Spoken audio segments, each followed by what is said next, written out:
বৃষ রাশির ক্ষেত্রে যেগুলো হওয়ার সম্ভাবনা, যাকে বা যাদেরকে আপনি কন্ট্রোল করবেন বলে ভাবছেন ততখানি কিন্তু করতে পারবেন না। কিছু বৃথা চেষ্টা হয়ে যাওয়ার চান্স রয়েছে। শরীর খারাপ হওয়ার চান্স, রাস্তাঘাটে খুব সাবধানে চলাফেরা করবেন, মেডিকেল এক্সপেন্সেস বৃদ্ধি হবে, শরীর কিন্তু ভালো থাকবে না, শরীরের দিকে খেয়াল রাখুন।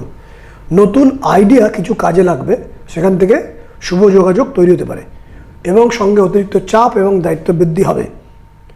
সেভিংস হচ্ছে না, খরচ বৃদ্ধি হওয়ার যোগ, সন্তান বা কোনো প্রিয়জনকে নিয়ে কোনো কারণে চিন্তা হওয়ার সম্ভাবনা থাকছে।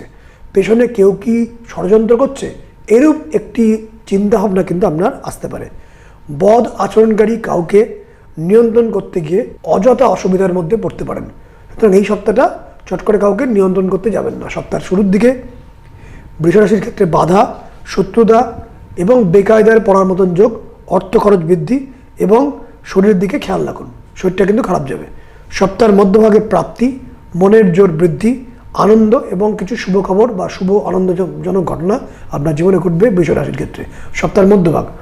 সপ্তাহের শেষ দিকে আধ্যাত্মিক চিন্তা, ঈশ্বরের সঙ্গে যোগ স্থাপনের ইচ্ছা, মন্ত্রপাঠ, শুভ কাজ, গৃহে শুভ কিছু অনুষ্ঠান, অর্থ খরচের যোগ, গুরুজন বা ইম্পর্টেন্ট কারোর ব্যাপারে ভেবেচিন্তে কাজ করুন, নাহলে বিপত্তি আসতে পারে।